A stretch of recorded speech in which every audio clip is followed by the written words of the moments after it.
Яг энийг та адил хариуцах хэрэгтэй юм байна. Бизнесийн нэг чинь тусдаа саллаад нөгөөд нь IT-ийн баг хэрэгжүүлэх гээд ингээд хүндрэлтэй байдалд орж байгаа. Governance гэдэг бол зөвхөн IT-ийн департаментийн CIO-гийн, CTO-гийн хийдэг ажил биш. Тэрний бүтэц зохион байгуулалт ерөөсөө биш юм аа.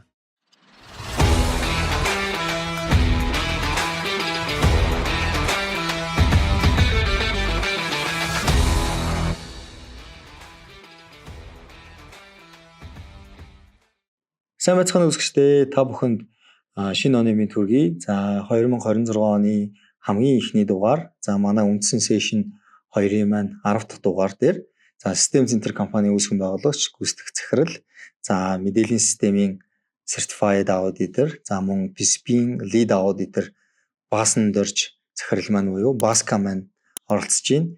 За өнөөдөр бит хоёр ер нь юу ярих вэ гэхээр за Баскатагаа System Center сургалтын төвийн талаар бол мэдээж ярихгүй. Энд орж байгаагийнхаа Баскагийнхаа lead auditor, auditor-ийн experience тэр туршлага дээр үндэслээд байгууллагын мэдээллийн технологийн засаглал гэж яг юу юм бэ? Тэ? Засаглалыг ер нь хэрхэн нэвтрүүлдэг, ямар байгууллагыг засаглал сайтай байгууллага, IT-ийн засаглал сайтай байгууллага гэх ёстой юм ч гэдэг юм уу. Тэр чиглэлийн туршлагуудыг ярилцах болно. За шинэ оны мэнд хүргэе Баска. Баярлалаа. Танд болгон үзэгчтэй бас шинэ оны мэнд хүргэе. Тэгээд энэ гоё подкастт үрж оролцуулсан. Баярлалаа. За бидний урилгыг хүлээж авч подкастэнд маань 26 оны хамгийн анхны дугаарын маань зочин болж байгаа танд бас баярлалаа. За баярлалаа. За өнөөдөр сэдв нэлээд сонирхолтой сэдв байх шиг байна шүү дээ. Тийм ер нь яагаад бид нар Баска захирлагаа урьж оролцож байгаа юм гэхээр одоо ингээд Монголд мэдээллийн системийн аудитор гэдэг энэ цолыг авсан бас тодорхой хүмүүстэй цөөхөн хүмүүс байдаг. За тэдгээрийн нэг. За дийлэнх нь ер нь бизнесийн байгууллагад өөрт нь ажилдаг юм хүмүүс байдаг. За манай Баскагийн хувьд бол яг энэ аудиторыг болоод за байгууллагуудын мэдээллийн систем, за тэгээд дээрэс нь IT governance-ийн аудитуудыг бол за томоохон банк санхүүгийн байгууллагууд, за хувийн байгууллагууд гэдэг нэлээд олон байгууллагуудад энэ чиглэлийн аудитыг хийсэн юм туршлагатай байгаа. Тэгэхээр IT governance гэж юу нь яг юу юм бэ? За би хамгийн ихнийхээ асуултыг бол Баскагаас IT governance гэж яг юуг хэлж байна вэ гэж асуумаар байна. За яг та дөрөв дурдлаа нэг аудитын чиглэлээр гэдэг. Тэгэхээр өнгөрсөн хугацаанд яг аудит хийхдээ COBIT гэдэг аудитын фреймворкийг ашиглаад байгууллагуудад бидний зүгээс аудитыг хийж өгч байгаа. Тэгэхээр тэр явц донд бол COBIT гэх фреймворк нь хоёр хэсгээс ерөнхийдөө бүрдээд байгаа. Нэгдүгээр governance, хоёрт нь management гэсэн хоёр ойлголт байна. Тэгэхээр энэ дотроос яг government нь тухайн байгууллагын ерөнхийдөө гол стейкхолдеруудын хэрэгцээ шаардлагыг тодорхойлох, бизнесийг хаашаа явах вэ гэдэг чиглэлийг өгөх. Менежментийн багт ажиллаж байгаа хүмүүсийн гүйцэтгэлийг хэмжих гэх мэтлэн 3 дараах яг үндсэн чиглэлийг бол хийгээд байгаа. Миний аудитын туршлагаар ингээд бизнесийн маш олон өөр төрлийн оролцогчдод дээр аудит хийгээ явж байхад нэг байгууллагын governance-ийн ойлголт нөгөө байгууллагын governance-ийн ойлголт шал өөр ойлголтууд бол тухайн байгууллагууд дээр тогтсон байна. Жишээлбэл энэ дээр нөгөө байгууллагын өөрийнх нь хэмжээ, хамтран ажиллаж байгаа байгууллагын бизнес түншүүд, ямар салбар чиглэл дээр байгаагаас хамаарат compliance-ийн асуудлууд гэх мэт ингээд асуудлуудыг авч үзээд өөр тодорхойлсон байна гэж хараад. Тэгэхээр нэг байгууллагын governance ойлголт нөгөө байгууллагад шууд тодорхойлох одоо боломжгүй байна гэж хараад. Магадгүй нэг салбарт байсан бол байж болохоор байна тийм. Жишээ нь банкын салбартай байвал жишээ нь compliance нь адилхан, зорилт нь бол адилхан ч юм уу. Энэ талаас харьцуулах боломж бол байна. Governance-ыг байгууллагууд ингээд тодорхойлохдоо хоёр зүйл төр яг эргэлзээ байгаа тийм. Нэгдүгээрт болохоор яг зөв зүйлийг хийж гинөө. Яаж зөв хийж байгаа вэ гэдэг хоёр зүйл төр жоохон эргэлзээ байна. Миний анзаарч байгаагаар бол яг governance хэсэг нь болохоор тухайн байгууллага бизнесийн зорилтондоо хүрэхийн тулд яг зөв зүйл хийж байгаа үгүй эсхийг дээр нь яг тодорхойлтыг оновчтой гаргаж ирэх нь засаглалын асуудал юм байна гэж харсан. Харин яаж зөв хийх вэ гэдэг асуудал нь илүү менежмент тал руугаа илүү шийдэгдээд яваад байна гэж хараад. За тэгэхээр ер нь бол нөгөө governance гэдэг нь өөрөө одоо Паскагийн тодорхойлж байгаагаар бол за байгууллагын сектор болгон байгууллагын хэмжээ болгоноос хамаарат тодорхой хэмжээнд байгууллага дээр өөр бууж ийна гэж хэлж байна тий. За тэгээд дээрэс нь оролцогч талуудын оролцоонууд бас аягүй чухал тий. Хэр олон стейкхолдертой оролцогч талтай байна гэдгээс хамаарат байгууллага болгоны одоо засаглалын энэ хэлбэр нь арай өөр байгаад байна гэж хэлж байгаа гэсэн үг шүү дээ. Тий, яг зөв. Сая нөгөө ярианыхаа ихэнд дурдсан тий IT-ийн аудитыг ер нь хийхдээ дийлэнх нь бид нар ч гэсэн COBIT гэдэг фреймворкийг бариад хийж байгаа. За тэгэхээр COBIT-ийн талаар бас зарим сонссон хүмүүс ч байгаа. За нэвтрүүлч гэсэн байгууллагада нэвтрүүлч гэсэн хүмүүс байгаа. Нэвтрүүлэх гээд барьж яваа хүмүүс ч байна тий. Тэгэхээр энэ COBIT-ийн талаар яг мэдээлэл өгвөл ямар фреймворкийн энэ дотор ямар хэсгүүд байна тий. За нэвтрүүлэхдээ ер нь хэрхэн нэвтрүүлэх юм, хаанаас эхэлж нэвтрүүлэх юм ч гэдэг юм уу. Энэ талаар мэдээлэл өгвөл. Түрүү хэлсэнчлэн нөгөө COBIT болохоор ерөнхийдөө хоёр үндсэн хэсэгтэй байгаа. За миний анзаарснаар бол хэрэгжүүлэхтэй нэг хэсэг, үнэлгээ өгөх нэг хэсэг, энийг хийе гэсэн ерөнхийдөө гурван энэ одоо фреймворкоор үнэлгээ явуулах ч юм уу хэрэгжүүлэх зүйтэй гэх бизнесийн хувьд ингээ харахад гурван түвшний шийдвэр гаргах юм болов уу гэж хараад. Нэгдүгээрт бид нэр энэ яг үнэхээр манай байгууллага болоо бизнест үнэхээр үн цэнтэй гэдэг зүйл асуулт асуух хэрэгтэй. Хэрвээ тийм ээ гэх юм бол энэ COBIT дотор сайн яриад засаглалыг менежменттэй яаж хийх үү, хэрэгжүүлэх үү гэсэн системчилсэн юм аргачлал учраас энэ бас тохиромжтой байж магадгүй гэж бодож байна. Хэрвээ хэрэгжүүлэхээр бол энэ ерөнхийдөө шатлсан юм бүтцтэй системчлэгдсэн арга байгаа. Хамгийн эхлээд IT-ийн ингээд засаглалын асуудал гэхээр л шууд ихэнх бизнесийнх нь бол нэг туршлагатай инженерээ эсвэл туршлагатай мэрэгчлэлтийн авчрал зөвлөмжөөс бол эхлээд байгаа шиг харагддаг. Би бол зөвлөгтэй бол тэндээс биш эхлээд бизнесээс эхлэх хэрэгтэй байна. Эхлээд бизнесийн оролцогч талуудын стейкхолдеруудын хэрэгцээ шаардлага яг юу вэ? Бид хаашаа яаж зорж байгаа вэ гэд бизнесийн стратеги зорилгыг эхлээд маш зөв тодорхойлсон байгаа. Тэндээс эхний цэгийг хатгах байгаа. Энийг энэ зорилтод хүрэхин тулд мэдээлэл технологи ямар оролцоотойгоор тэр бизнесийг зорилгот нь хүргэх вэ? За мөн ямар нөөцөөр бид нэр энийг удирдах тэр зорилгод хүргэх вэ гэсэн асуултуудад хариулах зарчмаар бид нар энийг хэрэгжүүлвэл арай илүү системчлэгдсэн хялбар бас ойлгомжтой байдлаар хэрэгжүүлэх боломжтой байна гэж хараад. Тэгэхээр бол өөрөө яг фреймворк нь яадаг вэ гэхээр маш олон стандарт, best practice-ууд, зааварчилгаа, guidelines, олон улсын тийм compliance-ийн бүгд нийцэж ажиллах боломжтой.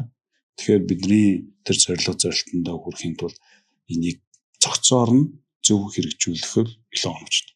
Энэ дотроо задлаад харах юм бол маш олон процесс, дэд процессууд бол байгаа. Одоо жишээлбэл энэ маань олон хувилбартай хамгийн сүүлд Монголд одоо Монгол банкны зохицуулалтын журмаар бол 4-1 гэсэн хувилбараас дээшээ хувилбаруудыг бол зөвшөөрч ирсэн. 4-1 COBIT 5 2000 хамгийн сүүлийн болохоор 2019 гэсэн хувилбарууд байна. Тэгэхээр 19 хувилбараас харуул үндсэн процесс бол 40 бол задарч байгаа. Үүний 5 нь болохоор засаглалыг нь яаж менежмент хийх хэрэгтэй холбоотой 5 үндсэн процесс бол энэ дотор орсон. Үлдсэн 35 процесс нь яаж менежментийг нь авч явах вэ гэдэгтэй холбоотой задарч байгаа. Эдгээр 40-ыг ингээд нийлүүлээд авал дэд процессыг харуул нийт 230 гаруй ингээд дэд процессоор энийг бол хэрэгжүүлэх боломжтой ингээд бэлэн фреймворк байна. Тэгэхээр энэ бүгд хэрэгтэй юу гэхээр тухайн бизнесийн хэмжээ, соёл, зорилтоос хамаарат бүгд хэрэгтэй юу гэвэл би бол үгүй гэж хэлэхээр. Харин аль нь хэрэгтэй, аль нь тухайн бизнест илүү үнцийг авчрах юм бэ гэдгийг түрүүнд хэлсэн системчлэгдсэн арга.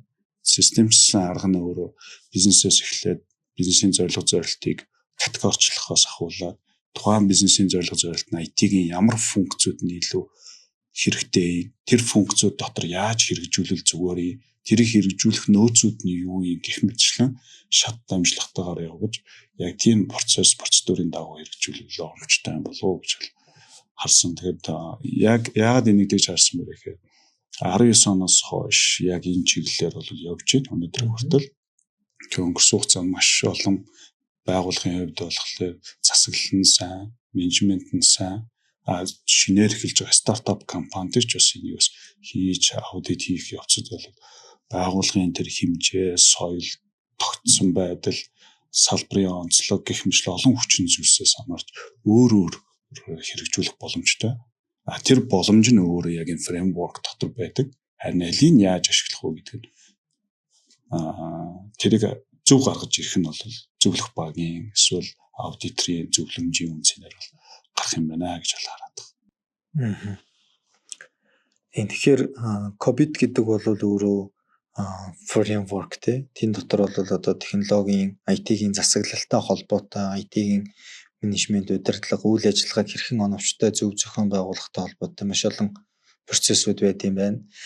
Тэгээд тэр процессуудыг өөрийнхөө бизнесийн ямар зорилтод IT маань хэрхэн нийцэж ажиллах вэ гэдгээс хамаарат процессуудаа сонгож нэвтрүүлнэ гэсэн үг тийм үү? Тэгээд 40 ингээд нэвтрүүлэхгүй байж болно. Тэндээс 10-ыг нь үндсэндээ чухал гэж үзээд нэвтрүүлж болно ч гэдэг юм уу тий. Яг ингээд governance гэд ярингууд хүмүүс болохоор ингээл нэг юм удирдуулах албан тушаалын асуудал тий ингээл одоо нөгөө засгийн газар гэдэг шиг л юм болоод яваад байдаг шүү дээ тий. Тэгэхээр энэ governance-ыг нэвтрүүлснээр ер нь байгууллагад яг ямар давуу талыг авчрах вэ? Governance сайтай байх одоо нөгөө governance-аас үүдээд менежментийг нийлүүлээд одоо ингээл governance гэж нэрлэжээ л та тийм үү. Тэгвэл энийг ингээд нэвтрүүлээд энэ COBIT-ийн процессуудыг нэвтрүүлснээр ер нь байгууллагад ямар давуу талыг авчрах вэ? За давуу тал руу орохоос өмнө эхлээд governance дээр яг бүрэлдэхүүн эсгүүд буюу governance-ыг хийнэ гэж бол юу хэрэгтэй вэ гэдгээс хэдүүлээ ярина сэдвийг эхлэж гүйж магадгүй. Нэгдүгээрт тухайн байгууллагын бүтэц байгууллагын structure нь яг ямар бүтцтэй хичнээн division болж хуваагдж жаал бэлтс болж хуваагдж байгаа юм. Хоёрт нь тухайн бүтэц доторх байгаа хүмүүсүүд буюу ажилтны байгууллагуудын C-level хүмүүсүүд, менежмент нь болоод мэрэгчлэлтэнгүүд нь ямар байгаа юм. За тэнд байгаа хүмүүсүүдийн үүрэг оролцоо нь бас ямар байгаа вэ гэдэг нь нэлээд чухал ойлголтуудын нэг байна. Энэ бол бүхлээрээ ингээд бүтэц гэдгээр орчуулж байгаа. Хоёрт нь тэнд байгаа хүмүүсүүдийн чадамжийн асуудал дараа нь яригдана.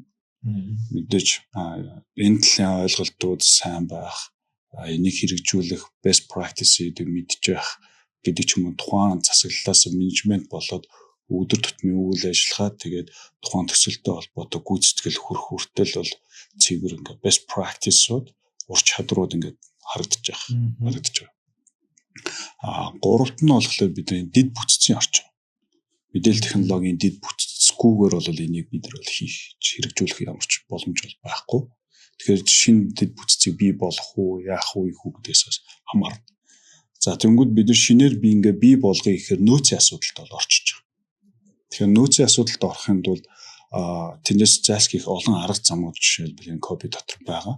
Жишээ нь бид нар IT-г өөрсдийн нөөцийг бий болгож буюу хүмүүс хайр хийгээд өөрсдийн багийг бий болгоо явах юм уу? Эсвэл гаднаас аутсорс авах уу? Эсвэл өөр багт ажиллаж байгаа хүмүүсүүдийг төсөл хэлбэрээр менежмент хэлбэр инсорс хийгээд явах уу? Үгүй юу гэх мэт нөөцийн удирдлагууд бас энд бол яригдж таарч. Гуравт нь бас нөгөө бүтц organization дотроо энэ бол COBIT гэж ярихлаар зөвхөн энэ IT-ийн департаментийн асуудал биш болоо явчихна. Тэгэхээр соёлын асуудал орж ирж байгаа. Тэгэхээр энэ зөвхөн COBIT-ийн фреймворк IT-ийн засаглалын менежмент хийдэг юм байна. Тэнгүүд ихэнх байгууллагуудыг харж байхаар яг энэ асуудлыг IT-ийн багтаа ингээд өгцөн. Яг энийг таад л хариуцах хэрэгтэй юм байна. Гэхдээ бизнесийн нэг чинь тусдаа саллаад нөгөөд энэ IT-ийн баг хэрэгжүүлэх гээд ингээд хүндрэлтэй байдалд орж байгаа. Гэтэл IT-ийн баг яг хөө тэндээ шинэлэг санаачлалууд гаргаад зөндөө юм гаргасан байна. Тэгэхээр бусад нөөцүүдийн тусламжгүйгээр л энэ бол яагаад дангаараа IT-ийн баг хэрэгжүүлэх бүр боломжгүй байна гэж хараад. Фреймворк дээр ч гэсэн бас үнэтэй бас Rush-аар буюу энэ процессыг хийхтэй холбоотой ийм хүмүүсүүд ийм хэмжээний оролцоотой байвал зүгээрээ зохистой гэсэн юм саналууд бас гаргацсан. Энэ дотор ялангуяа би бол бизнесийн байгууллагаас эслийн менежментийн оролцоог нэмэгдүүлмээр харагддаг. санхүүгийн CFO-нуудыг энэ IT-ийн засаглал менежмент руу оролцуулмаар харагддаг. CEO буюу үйл ажиллагаа хариуцсан захирлууд оролцуулж яг энэ бүхлээр байгуулгын соёл болж тогтоод дараа нь энэ дээр хэрэгжүүлэх сайн ур чадвартай хүмүүсүүд процесс нь тодорхой, гаралт нь тодорхой байвал энэ бүхлээр аппаратаар ингээд бүх системээр ингээд ажиллах боломжтой байна гэж хараад. Тэгэхээр нөгөө юу штэ тийм маш олон оролцогч талууд IT governance гэдэг бол зөвхөн IT-ийн департаментийн CIO-гийн, CTO-гийн хийдэг ажил биш. Тэрний бүтэц зохион байгуулалт ерөөсөө биш юм аа. Тэ? Энд байгуулгын бизнесээс хамаарад тэр байгуулгын бүх бүрэлдэхүүнсгүүд IT-тэй холбоотой бүх оролцогч талууд хэрхэн хоорондоо уялдаатай ажиллахын, хэрхэн хоорондоо нэг хянахын, тэ нэг нэгэндээ мэдээлэлээ зөв солилцохын шийдэ юм уу, тэ энэ бүх процессыг ер нь бол хилээд байна. Одоо жишээлбэл энгийнээр ойлгомжтой байдлаар нэг жишээ авъя л да. Мэдээлэл аюулгүй байдлын мэргэжилтэн эсвэл мэдээлэл аюулгүй байдлын нэгжилтсээс best practice гэд хэрэглэгчийн эсвэл веб системийн аппликейшны нэвтрэх нэрийг тэмдэгтийн уртыг 32 тэмдэгттэй тий. Пассвортын complexity-г нь илүү хүндрүүлсэн хэлбэр том жижиг тусгай тэмдэгт орсон. Security талаас харахаар энэ сайн. Мөн аим сайн security. Нөгөө талаас бизнес талаас харахаар хэрэглэгчийг хэрэглэхэд хүндрэлтэй байдал тэр талаас харах юм бол энэ бас сайн доорхоггүй юу гэдгээс асуулт байгаад. Тэгэхээр яхахгүй бизнесийн хэрэгцээ шаардлага IT-ийн хамааралтай технологийн партуудын оролцооны best practice энэ хоёрын дундын балансыг нь олох ажил байна. Нэг талаар дүгнээд ирвэл засаглал бол энэ балансын тэнцвэртэй байдлыг олоход туслах ийм guidelines маяг ингэж ойлгож болохоор байна. Сая нөгөө CFO-гийн засаглалд оролцвол илүү их оролцуулмаар байдгаа тий эрсдлийн нэгжийг илүү их оролцуулмаар байдгаа гэдэг чинь шүү дээ. За ер нь одоо өөрөө чинь туршлагаар бол аудит хийж байгаа байгууллагуудын хувьд энэ ямархуу төвшөнд байна. Ер нь манай Монголын нөхцөлд тий зүгээр л IT-ийн асуудлаа гэд хайцсан байна уу? Ер нь хэр оролцоотой байна? Яг хоо жишээ байгуулгын нэр дуртахгүй байж болно. Нийтлэхээр ямар байна? За энэ том асуудал үнэхээр мөн. Нэгдүгээрт бүтцийн асуудлууд төр их харагддаг. Яаж харагддаг вэ гэхээр жишээ нь эрсдэл байгууллага дээр бол эрсдлийн нэгж байгаа юу гэхээр яг enterprise байгууллага төр байна. Тэрний эрсдлийн нэгж ихэвчлэн үйл ажиллагааны эрсдэл тал руу илүү төвлөрч энэ дотор санхүүгийн болоод үйл ажиллагаа талбартай байна. Харин IT-ийн эрсдлийн хэсэг байна уу гэхээр ихэнх байгууллага төр байхгүй. Тэнгүүд тэр эсхийг нь хэн удирдах байна вэ гэж харангууд нь эрсдлийн мэргэжилтэн байна байхгүй. Гэтэл эрсдлийн мэргэжилтэн маань нөгөө бизнесийн хүрээнд бүхэл талын оролцогчдоодаас эрсдлийг бүртгүүлэх, эрсдлийн соёлыг түгээх, тэгээд тухайн процесс өвнөрүүд нь тухайн эрсдлийг зөв оновчтой гаргаж ирээд зөв хариу үзүүлж юу, анализын зөв байна уугүй гэхээр хүндрэлтэй байдлууд их харагддаг. Тэнгүүд зарим байгууллагууд дээр ялангуяа миний нэг хэд хэдийн жишээнүүд дээр нөгөө шийдвэр гаргалтын хороодууд байгаа шүү дээ бизнесийн үед. Тэгэхээр тэр шийдвэр гаргалтын хороодууд дээр эрсдлийн нэгжээс хүмүүсийг оролцуулаач. Хэрвээ тэгжиж бид нар энэ бизнесийн функцийн талаас буюу хэрэглээ болоод хүртээмжийн талаас сайн харж байна. Гэхдээ эрсдэлтэй талыг нь олж харахгүй байна. Тийм учраас бизнесийг эрсдэлд оруулаад тийм болохоор аль болох эрсдлийн баг нэгжээс энэ хороодууд дээр оролцуулж эрсдэл талаас нь хараад эрсдэл боломж хоёрыг тэнцвэртэй шийдвэр гаргаач гэдэг санал өгөх жишээ нь ингээд аудитын зөвлөмжөд бас орж ирсэн тохиол байна. Хоёрт нь одоо сүүлийн үед бид нар мэдээлэл аюулгүй ойлголтууд маш эрчимтэй төгжээд тэнгүүд эрсдэл бол мэдээлэл аюулгүй байдлын энэ хоёр бол нэг зүйлийн хоёр өөр ойлголт байгаа. Тэнгүүд аюулгүй байдлынхан болохоор эрсдлийг удирдах явах шаардлага хэрэгцээ байгаа. Яагаад гэвэл хэр контролыг нь хэр хүндрүүлж тохируулахын, хэр сайн тохируулахын, хэр хамгаалахын гэдэг нь эрсдлээс хамаарч шийдвэр гаргалтууд хийх гэдэг. Гэтэл бизнес дээр болохоор за бидний анхны зорилго бол за ийм юм хийх ёстой. Тэнгүүд бүх бизнес үзүүлэх үед бол дижитал бизнесийн зорилтууд дэвшүүлсэн. Зарим байгууллагууд 26 он гангуудлаа шинэ стратеги зорилгууд, урт хугацааны, дунд хугацааны стратеги зорилго 5 жил, 3 жилийн гаргацсан байна. Миний асуулт бол за окей бид нар гаргацсан. Тэгвэл энд байх таны эслийг таньж мэдүүлэхэд оролцогчдод хэн байх вэ гэдэг асуулт гараад ирж байна. Тэгэхээр яхааргүй тэрний балансыг олох, тэнцвэртэй байдлыг хангахын тулд эслийн удирдлагын захирал маань тэр мэдээллийн аюулгүй байдал, эслийн мэдээлэл технологи дээр үүсэх эслийн ойлголтуудыг нэмэгдүүлж тэний тэнцвэртэй байдлыг хангах юм болов уу гэж хараад байна. Мөн фреймворк дээр ч гэсэн бас энэ талаас үүрэг оролцоо гэдэг энэ дээр эслийн удирдлагын газар тодорхойлцсон байх жишээ. Тэгэхээр эрсдэл талын оролцоо бол өөрөө энэ IT-ийн засаглалд айгүй чухал нөлөөтэй байна гэж үзэж байна шүү дээ. Нөгөө талаасаа эрсдлийн IT өөрөө эрсдлийг бас удирдах өөрөө эрсдлийг олж авах ёстой тий. Ер нь эрсдлийн удирдлагын тогтолцоо байгууллагад сайн хөгжсөн байгууллага ямар байх вэ гэхээр хүн болгон өөрөө риск менежер тий. Хүн болгон риск оунер байдаг. Хүн болгон өөрсдөө ажилтан болгоно баг л өөрсдөө процесс хариуцж байгаа, үйл ажиллагаанд хариуцж байгаа учраас өөрсдөө бас тэр эрсдлийнхаа процессийнхоо эрсдлүүдийг тодорхойлоод тэрийг бууруулах төлөвлөгөөг нь өөрсдөө удирдах явах тэр гол үүргүүд бол байгаад байна тий. Тэгэхээр манай IT-гийнхэн өөрсдөө бас дээрээс нь эрсдлүүдийг аягүй сайн харж удирдах хэвээр. Эрсдэл гэхээр л нэг ийм асуудлуудыг одоо хөндрүүлэх гээд байгаа хэлбэр биш те. Таныг ялан дундгах гээд байгаа хэлбэр биш. Зөрүүлээ таны ажлыг оновчтой, зөв, сайн зохион байгуулалттай те аюулгүй байлгах гэж байгаа л нэг ийм хэлбэр шүү дээ. Ер нь бол тийм үү? Би бол энийг яг нэг ийм жишээгээр тодорхойлох хэрэг дуртай. Бид нэр ингээд гэрэлч юм ингээд яг энэ ширээнд ингээд лаасангууд лаа бол маш тод гарч байгаа. Энэ бол бизнесийн зорилтууд яг ийм ингээд гэгээлэг ч юм уу явж байгаа. Тэгэхээр ямар ч гоё бизнесийн зорилтын ард дижитал ялангуяа бизнес зорилтын ард сүүдэр гэж байгаад байгаа хэрэг. Тэр лааны тус айл өнцгөөс гэрэл тусч байгаас хамаараа нэг талд сүүдэр байна. Тэгэхээр эрсдэл бол тэр сүүдрийг илүү тодорхойлох, энэ сүүдэр илүү аюулгүй юм аа гэдгийг гаргаж ирэх. Хэрвээ аюултай юм аа гэх буюу бидний харагдахгүй байгаа энэ сүүдрээс үүдэж одоо кибер халдлагууд бий болох, мэдээлэл алдагдах юм бол нөгөө талаас stakeholder management талаас бол зах зээлтийн байгууллагууд орж ирэх эрсдэл бий. Хууль хяналтын мэдээлэл алдагдсантай холбоотой эрсдлүүд бол гарч ирэх тохиолдлууд ихтэй.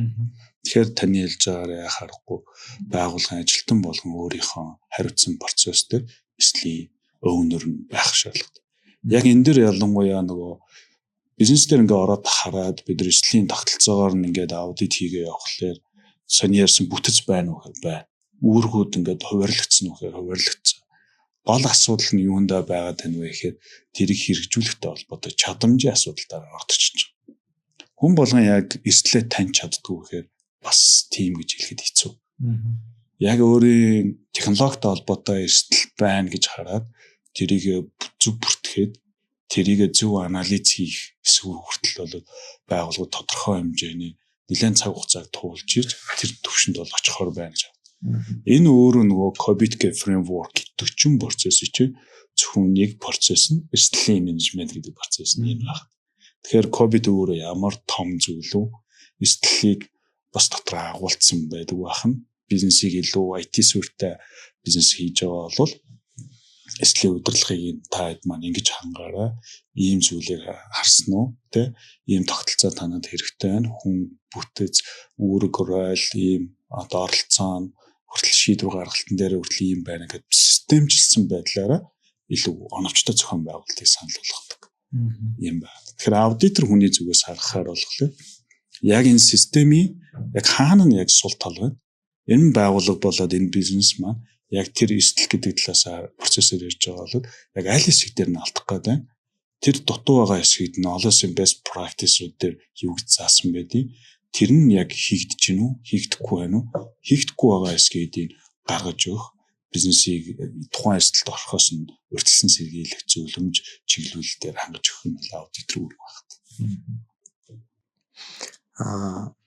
За бас нэг юм IT-гийнхэн чинь за манай IT-гийнхэн ерөнхийдөө ингээд юу гэдгийг үйл ажиллагаануудаа дүрм журмлах дургу тий мэдчил байгаа шүү дээ. Тэгээ би наадах чинь цаасан дээр бичсэн бичээг өөрөө ингээл хийгээл явдаг. За эсвэл ингээл гайд байгаа ч гэдэг юм ингээл явдаг. Нэг олон журмаас олон бичиг цас боловсруулах их дургу хүмүүс шүү дээ. Ер нь бол тий. Тэгэхээр ер нь энэ бичиг цас за тэр бодлого журмууд их байх нь одоо governance сайтай байгуулах гэсэн үг юм уу? Тэ? За эсвэл тодорхой таарсан тий оновчтой зөв бичсэн тийм байгуулга нь өөрөө илүү сайн байгаад байна уу? Энэ бичиг цаастай холбоотой асуудлууд ер нь ямархуу байдлаар байгууллагууд дээр ер нь гарч ийн тий нөгөө бодлого журмуудаа шинжилж гин үү шинжилэхгүй байна уу гэл. За яхаар гүнээ асуудал үнэхээр байгаа. Тэгэхээр аудитор талаас тухайн байгууллага дээр очихтой болохоор мэдээж хамгийн дөрөнд баримтжуулсан байдлууд батлагдсан бичиг баримтуудыг эхлээд олж хардаг. Өөрөөр хэлбэл яхааргүй тэр бичиг цаас руу ордог гэсэн үг. Тэгэхээр бичиг цаас руу орохлоор байгууллага дээр мөрдөж байгаа дүрм журмыг харахад нэг үндсэн одоо журмаас 30 гарсан хүртэл ийм олон салсан журмуудтай хүртэл өчөж илээ л да. Тэгэхээр эндээс яг тооны олондоо бол биш. Гол юм нь болохоор яг гол поинтууд нь байна уу? Саний нөгөө эрсдлийн менежмент тарих юм бол нэгдүгээрт эрсдлийн бүртгэдэг процесс нь яг хаана байна? Энэ дээр хин оролцогч талыг тэр оролцогч талууд маань яг байна уугүй юу гэдгийг нь харж байгаа. Тэгээд энэ процесс талаас нь харангуудлаа энэ процесс нь яг дүрм журмынхаа яг хаана яг мөрдөгдөд байгаа. Тэгэхээр энэ best practice-ийн дагуу энэ журмууд байна уу? Журам дотор зарим нэг орхигдсон чухал юм байх юм бол аудитор хүн бол тэрийг олж хараад тэрийг нь за мэдээж олон улсын best practice-ийн дагуу санал болгох юм бол санал болгож болно. Мөн өөрийн туршлагаараа энэ дээр та хэд алдаад байна гэдгийг зүйлийг баталгаажуулж гаргаж ирэх нь илүү чухал байна. Тэгэхээр яхаарахгүй нөгөө IT-ийн баг дээр өөр дээр нь нөгөө бичиг цаас боловсруулах буюу дүрм журм боловсруулах ажлыг таск өгчлөө мэдээж хүн таскууд хэлбэрээр мөн. Миний бодлоор бол би бол тэр тухайн бичиг баримтыг боловсруулахдаа энэ бол IT-ийн дан ганц бие даасан боловсруулалт биш. Бизнес нэгжийг оролцуулж хагаад тэндээс бас шинэлэг санаачлалууд гарч ирэх ялангуяа эрсдлийн менежмент гэдэг ойлголт зөвхөн IT дээр байдаг ойлголт биш шүү дээ. Байгууллага бизнес дээр ч байгаа, санхүү дээр ч байгаа, үйл ажиллагаа бүх талд бол байна. Тэгэхээр тэнд байгаа best practice-уудын хооронд ийм синержи үүсгээд IT-ийн онцлогтой хэсгийг нь яаж бид нар илүү гаргаж ирэх юм гэдэг дээр манай IT-ийн баг илүү лид хийж ажиллавал илүү сайн болох юм болов уу гэж харж байна. Гол хардаг юм бол процесс тухайн хүмүүсийн үүрэг оролцоо тэр хүн яг юу хийж байгаа өдөр тутам тэр хийж байгаа зүйл нь сайн зүйл хийж гэнэ үү зөв зүйл хийж гэнэ үү тэр сайн зүйл хийж байгаа бол журам дээр байхгүй бол миний зүгээс бол орохдоо тухайн журмыг сайжруулах тал дээр апдейт хийсэн үү тий яг зөв хэмжээ нөгөө за энэ хэсэг дээр орхигдсон байна танаад сайн хийдэг зүйл байна гэхдээ нэг журам дээр ороод баталгаажуулж хэрэгтэй байна. Тэгэхээр эргээд ингээ харахаар энэ нөгөө кобитийн соёл гэдэг зүйл рүү байгууллагын соёл гэдэг зүйл рүү орчиж байгаа. Нэг хүн үнэхээр тухайн ажлаа ингээ best practice-ийн дагуу өөрөө маш сайн боловсрсон хийдэг байж болно. Соёл талаас харах юм бол соёлыг бид нар яаж түгэх вэ гэхээр журмаар нэгдсэн байдлаар бүгдөө л дундын юм соёлыг бий болгож авч явах гэж оролдож байгаа байхгүй. Тэгтэл тэр нэг IT-ийн нэг мундаг инженер маань эсвэл мундаг мэргэжилтэн маань сайн хийдэг гэж болно те. Тэгэхээр тэр сайн хийдэг зүйлээ яагаад байгууллагатай одоо түгээгүй юм бэ? Яагаад энийг бүгдэнд нь түгээж болохгүй юм бэ гэдэг зүйлийг илүү аудитор талаас хараад тухайн байгууллагын шийдвэр гаргах түвшний хүмүүсүүд эрсдлийн ойлголт болоод соёл энд зарцуулж байгаа хөрөнгө оруулалт нөөц чадамжууд ийм байна гэж аль болох тэр талаас нь би нөгөө мессеж өгөхийг илүү оролддог. Тэр мессеж маань ч гэсэн үр дүнд хүрээд зарим аудитын хийлгэсний дараа зарим байгууллагуудын бүтцэн өөрчлөгдсөн, үүрэг оролцоо нь өөрчлөгдсөн. Тэгээ бизнес нь өнөөдөр хүртэл янз бүр дата брич болоогүй буюу илүү үр дүнтэй авч явж байгаа юм болов уу гэж хараад байна. Зөв. Тэгэхээр нөгөө журам гэдэг зүйл чи өөрөө юу вэ гэхээр тухайн байгууллага дээр явж байгаа процессыг тодорхой болгох гэж л бичигдэж байгаа. Тэр журмын дагуу тэр процессыг ер нь явах хэрэгтэй тий. Тэгэхээр журам зөрчигдөөд процесс хийгдвэл ямар нэгэн асуудал гарч алдаа гарч магадгүй хүний алдаанаас илүү сэргийлэх гээд байгаа. Тэр нь журам нь өөрөө саяны таны хэлсэн хамгийн best practice байдлаар бичигдсэн буюу дэлхийд дээр туршигдсан тухайн процессыг талаар бичигдсэн журмууд байгаа шүү дээ. Зарим журмууд бол тий. Тэгэнгүүт инженерүүд бол нэг байгууллагад угаасаа сайн инженерүүд нэг байгууллагад угаасаа мөнх биш. Тэр хүн өөрийнхөө мэдж байгаа мэдлэгийг аваад гараа явна тий. Тэгэхээр тэрийг журам болгоод бичээд үлдээх нь өөрөө тэр байгууллагын нөгөө доктортой үйл ажиллагааг доктортой байлгахад хамгийн чухал нөлөөтэй гэж үздэг шүү дээ. Тэгэхээр хүнээс хамаарсан процесс гэж юусоо байхгүй. Хүн нэг байгууллагад угаасаа мөнх биш байдаг учраас тий. Тэнд бол илүү журамлах нь зөв тий. Журмууд бол байх нь зөв. Зүгээр одоо би ч гэсэн энэ чиглэлийн ажлууд ингээл хийгээл явж байхад тий. Журам байгаа. Журам 2 жилийн өмнө 3 жилийн өмнө боловсруулагдсан.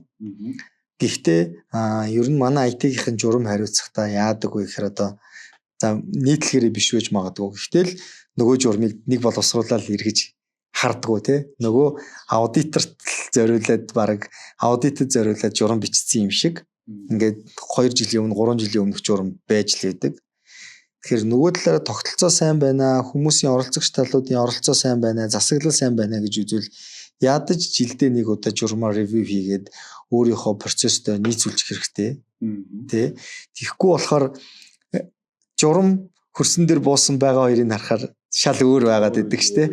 Тийм. Тэгэнгүүт өстой лайлаа тэ энэ журам бичнэ гэдэг чинь айгүй төвхтэй ажил гэдэг. Нөгөө талаар эн чинь хиний төлөө ажиллаад байгаа юм гэхээр та өөрийнхөө төлөө ажиллаагүй тий байгууллагын төлөө л ажиллаж байгаа байгууллагын бизнес үйл ажиллагааг доктортой байлгахын төлөө л ажиллаж байгаа шүү дээ бид нар бүгдээрээ тий тэгэхээр чин тэнд журамлаад нийтээрээ дагаж мөрдөх нь тухайн байгууллагын л эрх ашигын төлөө л ажиллаж байгаа гэсэн үг.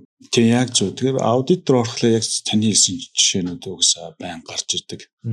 Тэгээд тэрийг аудиторууд нэгдүгээрт бүх зүйл дээр үл итгэгч байсууд дээр ер нь зарчмын аудитор майндсет бол тийм зарчмаар ажиллавал оновчтой.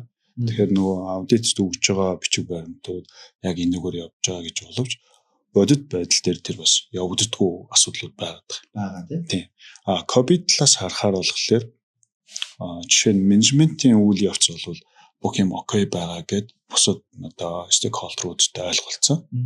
Тэнгүүд тэд нар маань бүх юм окей байна гэж ойлгоо явж исэн чинь яг бодит байдал дээр бас тийм биш гэж болж байгаа. Тэгэхээр ялангуяа юм экстернал буюу гадаад аудит хийгээд нэгдүгээр өөрийн гэсэн бие даасан дүнэлтүүдийг гаргаж өгөх. Саний яриад байгаа яг бичиг баримтын өрөөнд бол бүх юм тодорхой байгаа боловч үйл явцсан дотор тэрний яг тэрний дагуу байна уу? Хоёрт нь энийг хэрэгжүүлж байгаа технологийн компонентууд, сервер систем сүлжээ, бусад юмнууд дээр энэ маань яг хэрэгжих боломжтой байна. Технологи дээр хэрэгжүүлсэн байгаа вэ? Байдал. Энэ бүгдээс нь харж аваад нэгдсэн дүгнэлт гарвал илүү оновчтой байна.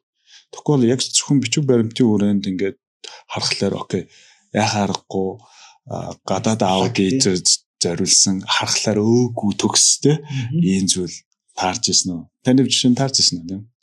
Байдаг. Ер нь одоо дандаа л ингээд best practice-ийг те за IT IL-ч гэдэг юм уу те ингээд бүгднгээс нь ингээд аваад тавьчихсан.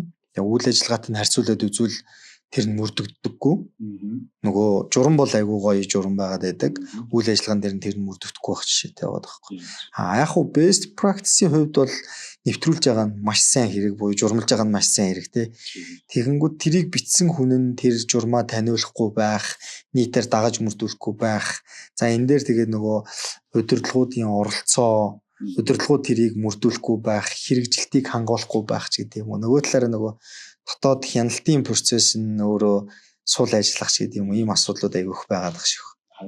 Тэнгүүд нөгөө яг саний таны хэлж байгаа нөгөө журам нь бичигдсэн боловч хүний оролцоотой байдал, шийдвэр гаргалтуудын бүтцийн зөв байдал буюу бүтцлэгдсэн байдал нь байгууллагын процесс хэр зөв оновчтой байгаа. Өөрөөр хэлбэл чиглүүлэг өгж байгаа боловч хяналтаа хийдгүү тогтолцоонууд би бол нэлээд олоодод харж ирсэн. Тэгээд энэ дээр та хэд маань чиглүүлэг өгөөд буюу тодорхой чиглэл өгчөөд тэрний гүйцэтгэлийн хэмжээч хэмжилтээ зөвхөн дотоод хяналтын механизм ажиллуулад буюу дотоод аудитын газар нэгжийг ажиллуулад хэр үр дүнтэй чиглүүлэх өгсөний дагуу хэр үр дүнтэй хэрэгжүүлж байгаа юм бэ? Энэ дээр нь хяналт тавьж тогтолцоо талаас нь бас өгöd байна. Тэгээ эргээд нөгөө governance талаас орохлоо governance-ийн нэг ажил нь тэр менежментийн хэрэгжилтийг энэ гүйцэтгэл дээр нь хяналт тавьж ажиллах бол governance-ийн засаглалын нэг чухал үзүүлэлт. Тэгэхээр нөгөө яг тэр талаас харахаар бичиг баримтууд дээр ихэвчлэн үйл ажиллагааг илүү удирдах талаар журмалцсан хяналтын тогтолцоо дутуу байдаг журман дээр. Тэгэхээр хяналтын тогтолцооны энэ журам дээр яаж хянах юм, хэн хянах юм, хянчаа тэргээ хэн тайлагнах уу, тайлагнасны дараа хэн тэнийг ревью хийж менежментийн шийдвэр болгох юм бэ гэдэг дээр журмууд төр ихэнх байгууллагын журмууд тэр жоон дутагдaltaй харагдаад байна. Тэгэхээр бидний журмыг бид хөгжүүлж байна. Журмыг хэрэгжүүлэхтэй холбоотой онлайнаар янз бүрийн best practice-үүд эсвэл зүйлсүүд бэлэн байж байгаа. Олон жил туршигдсан best practice гол нь энийг өөрийн байгууллагад нотгшуулах, түрүүсээ өөрийн байгууллагын соёл, өөрийн байгууллагын онцлогтой тохируулан яаж хэрэгжүүлэх үү? Хэрэгжүүлэхдээ нэг чухал юм хяналт байна. Хяналтын нэг хэмжүүр чинь нөгөө жилдээ нэг удаа юу, олон удаа энийг хянсан уу те? Гадаад нөхцөл байдал өөрчлөгдсөн бол журмыг дахин шинээр хийх хэрэгтэй гэдэг ч юм хэд хэдэн юмнууд яг энэ дотор байна уугүй гэдгийг олж харах гэж бол миний аудитор миний туршлагаар болоод тэрийг би хяналтын тогтолцоог нь олж харах гэж хичээдэг. Дутуу байгаа газар бол шууд санал болгодог л та. Манай тийм журам окей, nice журам байна. Гэхдээ манай хяналтын тогтолцоо жоохон сул байна. Тийм учраас хяналтыг бид нэр хэрэгжүүлэх хэрэгтэй байна. Ийм байдлаар хэрэгжүүлвэл зөв байна гэдэг саналууд бол гаргаж өгч ирсэн тохиолдол байгаад байна. За нөгөө хоёулаа уулзалт ярианы ихэнд оролцогч талуудын хэрэгцээ шаардлага гэж ярьж ирсэн тий. Тэгэхээр энэ governance сайтай байх, за эсвэл засаглал IT-ийн засаглал сайтай байх, за засаглал сайтай байгуулахын хувьд тузын оролцоо хэрэг байдیں۔ Тий. Гүйцэтгэх удирдлагын бусад гишүүдийн оролцоо хэрэг байдیں۔ Ер нь туз энэ дээр ямар үүрэгтэй, ямар оролцоотой байх ёстой вэ? Тий. Зарим тохиолдолд ер нь дийлэнх тохиолдолд бол туз бол IT-ийн асуудлуудыг нэх авч хилцдэг үү, тий, хайчдаг тал байдаг. За гүйцэтгэх захирал мэдээж өөрөө хэр ойлголттой вэ гэдгээс хамаарад тэр лөө бол оролцож байгаа байх. Гэхдээ ингээд гүйцэтгэх захирал сайн оролцохгүй байхад туз бол бүрч оролцдоггүй асуудлууд айгүй их байгаа шүү дээ. Тэгэхээр энэ IT-ийн үйл явцад ер нь туз ямар үүрэгтэй байх ёстой юм, тий, яаж оролцох ёстой юм. За мөн IT-ийн захирлууд туцтайгаа хэрхэн харилцаж тэнд хэрхэн тайлан мэдээг хүргэж тий ингэж ер нь ажиллах ёстой байдаг бай. Хэрвээ компани бүтц туз ингээд зурагдаж орж ирэх юм бол эсвэл туцтай компани байх юм бол засаглалын ажлыг бол миний харж байгаагаар бол туцаас хийж хэрэгжүүлэх шаардлага байна гэж хараад байгаа. Менежментийн ажлыг бол SEO болоод SEO-гийн багийнх нь удирдлагын баг ер нь бол бүтэн удирдах авч яваад бүтэн жилийн туцаас өгсөн чиглэлийн дагуу бид ингэж ажиллалаа, ийм үр дүн гаргалаа, гэдгээр харилцах болов гэж хараад байгаа. Тэнгүүд туц болохоор мэдээлэл технологийн засаглал тал дээр үүрэг тодорхой хэмжээ хүлээх гэдэг байгаа ч жишээгээр харахад. Тэгэхээр тэн дээр яхаа аргагүй зарим байгууллагуудын туцыг харахаар мэдээлэл технологийн хороо IT steering committee маяг туцын дэргэдэх хороо байгуулсан. Зөвхөн IT-ийн operation ажлаас гадна эслийн оролцсон туцын дэргэдэх хяналтын бүтц буюу аудитыг бас технологи хариуцсан аудит хэсгэмсгийг бас давхар оролцуулсан юм. Бүтцлэгдсэн байдал зөвхөн тузаас гадна туцын дэргэдэх хороодуудын бүтцтэйгээр эсвэл тэрийг хороод биш юм ахэр зөвлөхийн бүтцтэйгээр ерөнхийдөө зохион байгуулагдсан бол харагдаад байна. Миний харж байгаагаар бол ийм байх юм бол туцын мэдээлэл технологийн засаглалын үйл явц бол илүү оновчтой байх юм болов уу гэж хараад байна. Яагаад вэ гэхээр нэгдүгээр чиглүүлэг өгөх буюу одоо гүйцэтгэх захиралтай тухайн жилийн гүйцэтгэлийн чиглүүлгийг өгөхдөө за ийм чиглэлээр ийм гэж явмаар байна. Тэрний дагуу бүтэн жил хэрэгжсэн дараа хяналтын тогтолцоо туз руу ямар нэгэн байдлаар репортлогдож орж ирнэ. Тузын ажил бол тэр репортыг хараад гүйцэтгэлээр хэмжилттэй нь үр дүнтэй ажиллаж өгөө гэдэг нь хянах хэрэгтэй болно. Тэг хяналтын дүгнэлтүүд бас хэрэгтэй болох байна. Тэгэхээр ихэнх байгууллагуудын хувьд харахад дандаа санхүүгийн ч юм уу бизнес өсөлт хөгжлийн тал руу бол тузын процесс маш сайн ажиллаж байгаа. IT-ийн чиглэлээр ингээ стратеги ингээ боловсруулсан боловч тузын оролцоод энэ дээр бага байснаас болоод IT-ийн ихэнх төслүүд фейлдэх ч юм уу эсвэл хөрөнгө оруулалт хийж хөрөнгө оруулалт өгөөжийг арай авч амжилгүй тэндээс ирнэ exit хийх ийм тохиолдлууд бол ажиглагдаад байна гэж ойлгосон. Тэгэхээр тэн дээр бол тузын дэргэдэг хороодын бүтэц эсвэл зөвлөхийн бүтцүүд байх. Тэн дээр зарим нэг асуудлуудыг авч хилцдэг, ревью хийдэг.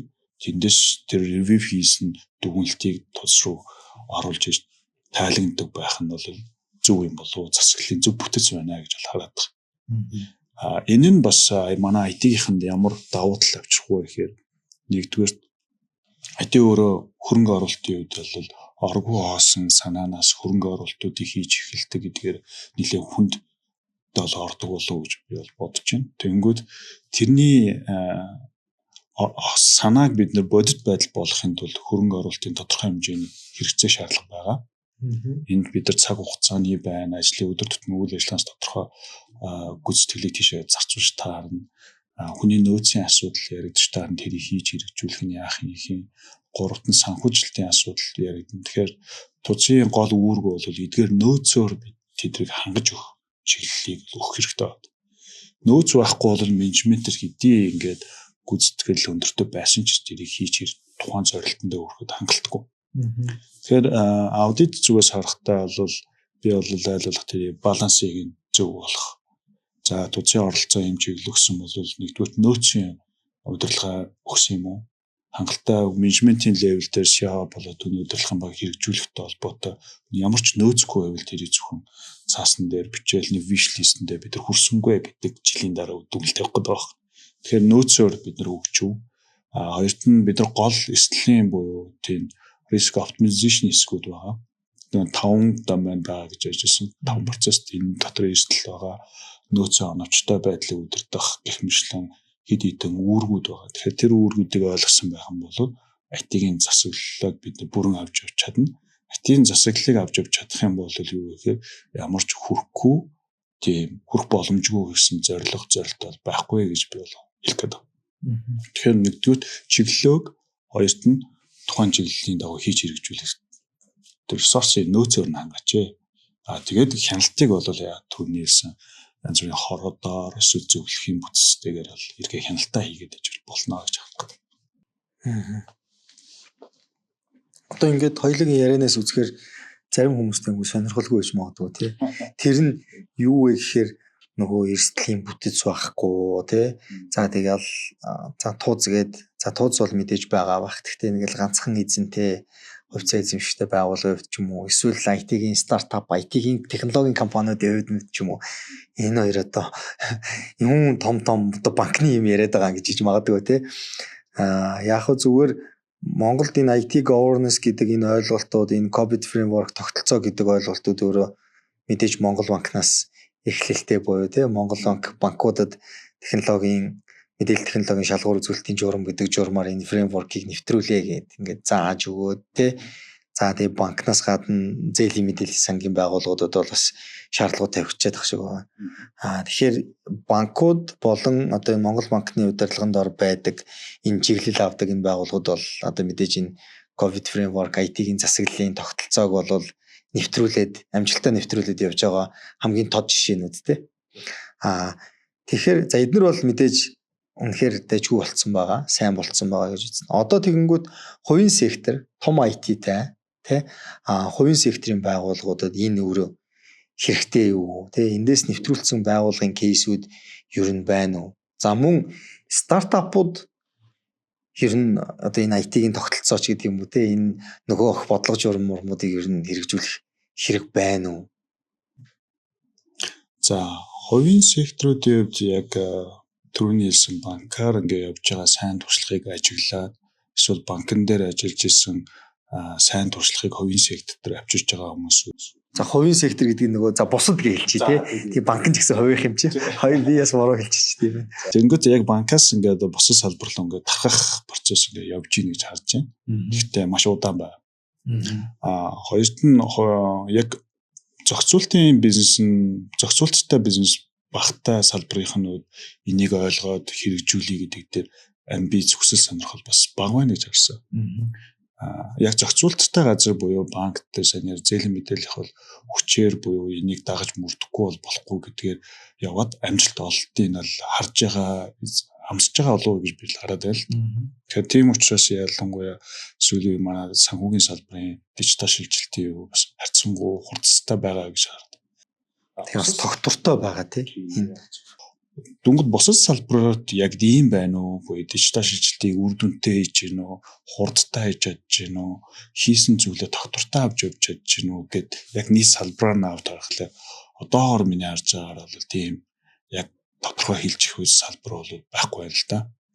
Тэгэхээр яг харахгүй санхүүгийн салбарынхыг хоёлоо тойрж ярихаас өөр аргагүй байх шиг байгаа дээ. Гэхдээ эндээс бид нэр саний COVID framework бол бүх байгууллагууд хэрэгжүүлэх боломжтой гэдгээр хэлэх гоё мэдээ бол энэ. Гэхдээ яаж хэрэгжүүлэх үү?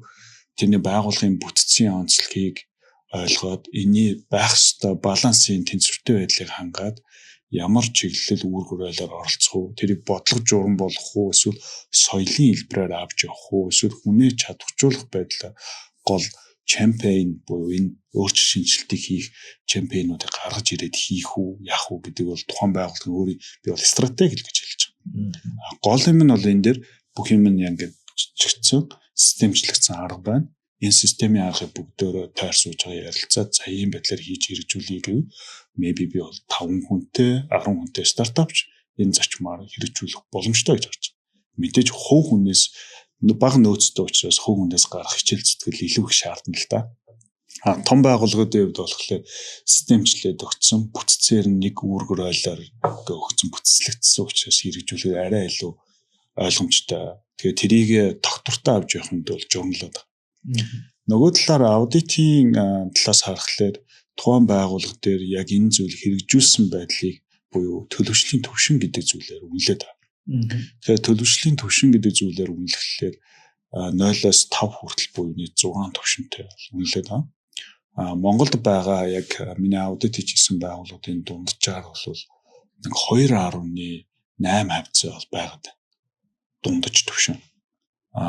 Зарим байгууллагууд энэс дэше бол байгаа. Зарим онцгойлын зарим байгууллагууд өөрийнхөө IPO-тэй холбоотой бид нар тэд төвшөнд байгаа маяга гэдэг бол онцгойлон явж исэн нээлттэй болгоод зарлж исэн газрууч бол байгаад байгаа. Тэгэхээр дунджаар нэг 2.8. Тэгэхээр хоёр дээр буюу ямар төвшин дээр байгаа вэ гэхээр тухайн процессыг удирддаг гэдэг төвшингөөс рүү тэмүүлж байгаа байхгүй. Тэгэхээр удирддаг гэдэг зүйлд очихын тулд юу гэхээр нэгдүгээр тодорхойлцсон байх хэрэгтэй байгаа тийм. Ямар нөөцөөр тэрийг хийж хэрэгжүүлэх нь ойлгомжтой болсон байна. Хин хийж хэрэгжүүлэх ингээ бүтцэн байгууллага доторх ингээ дүрм тодорхойлцсон. Тэгээд тэрний зүйлээ хэдүүлээ бүгдээрээ тогтвортой ийм гаралтын үр дүн гаргана, энэ зүйл хийн гэсэн зүйлээ бүгдээр хийдэг болцсон. Тэгээд хамгийн багтаа нэгээс дээш жил ингээ үйл ажиллагаа явуулсан. Байж бид нар тийм тогтвортой үйл ажиллагаанд очих гэдэг. Стартап дээр бол эндээс хийж хэрэгжүүлэх зөндөө олон best practice санаанууд бол байгаа. Жишээлбэл одоо сүүлийн үед стартап дээр бид нар Agile Scrum хөгжүүлэлтийн аргууд бол нэлээд явж байна шүү дээ. Ихэнх төслүүд тийм sprint хэлбэрээр явж байгаа жишээ нь ингээ явагдаж байна. Тэнгүүд sprint дээр ингээ явж явах явцад юу байна вэ гэхээр тухайн sprint дээр гарч ирэх, тухайн эсвэл өөрчлөлтөөр гарч ирэх эрсдлийн асуудлыг нь хэн хариуцах вэ гэдэг асуудал ордогч байгаа. Тэгэхээр нөгөө sprint дээр ороод явж байгаа оролцогчдод болохоор өөрийнхөө функционал байдал тухайн таскын араас явж байгаа. Гэтэл нөгөө талаас нь бодох тэр хүмүүсүүдэд нөөц хэрэгтэй байгаа.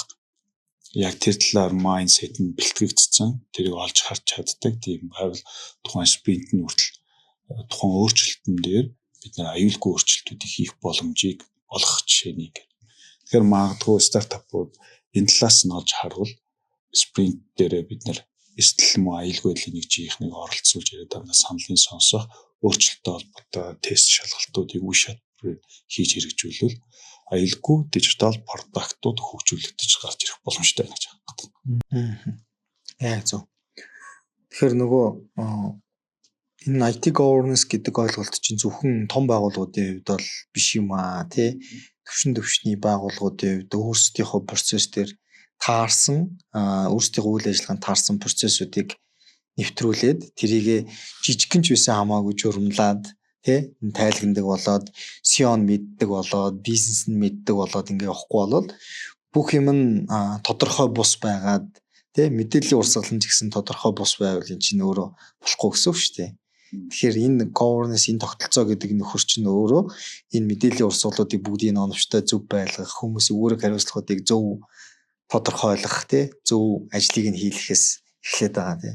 Тэгэхээр ер нь сая Баска зөвлөхийн хэлж байгаагаар бол стартапууд ч гэсэн тогтолцооны хувьд бүрдүүлэх хэрэгтэй, бодлого журмуудын хувьд тодорхой хэмжээнд аваад яваад нэвтрүүлэх хэрэгтэй байдаг тий. Саяны хэлдэг change management-ийн процесс байна тий. Problem management байна гэдэг ч юм уу тий. Асуудлын удирдлага байна тий. Ингээл энэ жижиг процессуудыг нэвтрүүлээд энийг үйл ажиллагаанд удирдах явах юм бол нөгөө байгууллагын гарч байгаа changes үүдэлтэй инцидентүүд тий инцидентээс үүдэлтэй асуудлууд бол ингээ шийдэгдэх боломжтой гэсэн үг тийм үү. Бас худалдан авалтын процессүүд байна ч гэдэг юм уу тий. Ер нь маш олон процессүүд энд одоо COVID гэдэг фреймворк дотор бол ороод явчихад байгаа шүү дээ. Тийм. Одоо жишээ нь ихэнхдээ бид нэг стартапын хэлбэрээр явахаар бүтээгдэхүүн хөгжүүлэлтийн анхны шаардлагууд бол гарчдаг. Ихэнх бүтээгдэхүүн хөгжүүлэлтийн анхны шаардлага дотор аюулгүй байдлын шаардлагууд байна уу гэдэг асуудал гарч байна. Ихэнх байгууллагуудыг харахад бүтээгдэхүүн хөгжүүлэлт яваад тест хөгжүүлэлтийн шат дуусаад тестийн шат дуусаад production болохоос өмнө security-ийн тестүүд явж байгаа. Тэр нь бас цөөхөн шүү. Тийм олон бол биш. Тэгэнгүүт бид нар ямар нэгэн product том хэмжээний өөрчлөлт хийх эсвэл шинэ бүтээгдэхүүн гаргангууд цоорхоо эмзэг байдалтай ингээ бүтээгдэхүүн гарах магадлал их. Хэрвээ COVID-ийн процессор явах юм бол тэр процесс буюу алдсны дараа бид нар ухаарах биш. Наана буюу анхны шаардлага гаргахдаа аюулгүй байдлын шаардлагуудыг зөв тодорхойлох, хөгжүүлэлтийн үе шатууд дунд нь зөв тестийг хийх. Тэгээд тестийг амжилттай явах юм бол production гаргадаг ийм соёлыг жишээ нь COVID-ээр бас санал болгож болж байгаа. Тэгэхээр жишээ нь жижиг стартап ч гэсэн яг энэ зүгээр соёлын хэмжээнд нь өөрт таарах хэлбэрээр нь энэ манад илүү тохиромжтой юм байна гэж аваад хэрэгжүүлвэл энд байгаа олон best practice-ууд тухайн байгууллага бүтээгдэхүүн хөгжүүл жижиг бай, том бай, бүх байгууллага тохирно гэж би бол хэлэх гээд байна. Гол нь юуг авч хэрэгжүүлэх вэ гэдэг төр бол мэдээж тэрийг жоохон судлах, цаг гаргах, тэгээ энийг яаж нотгшуулах вэ гэдэг төр жоохон зөрөгтэй манлайлал хэрэгтэй болов уу гэж бодож байна. COVID нэвтрүүлсэн за яг хөө стартап биш юмаа гэхэд те нэг юм дижитал продакт нь амжилттай болцсон ийм олон хэрэглэгчдийн байгууллагууд байвал за бид нар ингээд IT-гийнхаа үйл ажиллагаан дээр COVID-ийн процессүүдийг дагаад авна IT-ийн засаглал бол ингээд сайжирж байгаа гэд тэрийгэ тунхаглаад зарлуул тэр байгууллага бас айгүй үйл ажиллагаанд тогтвортой болж байгаа юм байна те IT-гийнх нь одоо юу гэдгийг системийнх нь найдвартай байдал нь нэмэгдэж байгаа юм байна. Энэ чинь процесс удирдах сурж байгаа байгууллага ба штэ гэд нэр хүндэн ч гэсэн өсөх магадaltaй штэ тийм үү? Тийм. Ялангуяа яг Монголын хувьд бол бид нар нэр хүнд өснө гэж байгаа боловч яг тэрийг хэмжих зүйл одоогоор байхгүй гэж харж байна л та. Яг гол хэмжээд байгаа зүйл нь яг IPO хийхдээ гадагшаа IPO хийхэд бол тэр бол нэлээд чухал хүчин зүйл гэж харагдаад байна. Дижитал чадамж нь ерөнхийдөө хэрэг байгаа вэ гэдэг санаараад тэр бол хамгийн чухал хүчин зүйлсүүдийн нэг хөрөнгө оруулалт хийхдээ ч бол тэр харж байгаа. Дотоод болохоор ялангуяа энийг ойлголтыг бас хангалттай хэмжээнд авч үзэхгүй байна гэж би бол энэ дээр жоохон нөлөөлөл нэх байхгүй байгаа гэсэн үг тийм байхгүй байгаа. Нэвтрүүлсэн нэвтрүүлээгүй хоёрын хооронд бараг ялгаа байхгүй байгаа. Үндсэн бизнес нь яаж ийн гэдгээс л хамаарат байгаа. Гэтэл сүүлийн үед нөгөө бизнесийг скейл хийх нь илүү дижитал суурь дээр скейл хийх буюу хэд дахин нуглах боломж бол байна гэж хараад байгаа. Боломж талаасаа. Тэгэхээр бизнесүүдийг би бол аль болох зоригтой дижитал шилжилтийг хийгээсэй гэж бол хүсэж байгаа. Тэгээд тэрийг хийхдээ бас яаж зөв удирдах хийх вэ гэдэг асуудал дээр COVID магадгүй туслах юм аа гэдгийг бол санал болгомоор байна. Тэгэхээр энийг үзэж байгаа бизнес эрхлэгч та бүхэн бас COVID гэж юу вэ гэдгийг сонирхоод манай бизнес дээр яаж үнцэн авчрах вэ гэдгийг хараад тэгээд зөв хэрэгжүүлж чадах юм бол энэ бас аюулгүй өсөлт авчрах бас боломж юм аа гэж хараад байна. Яг зөв.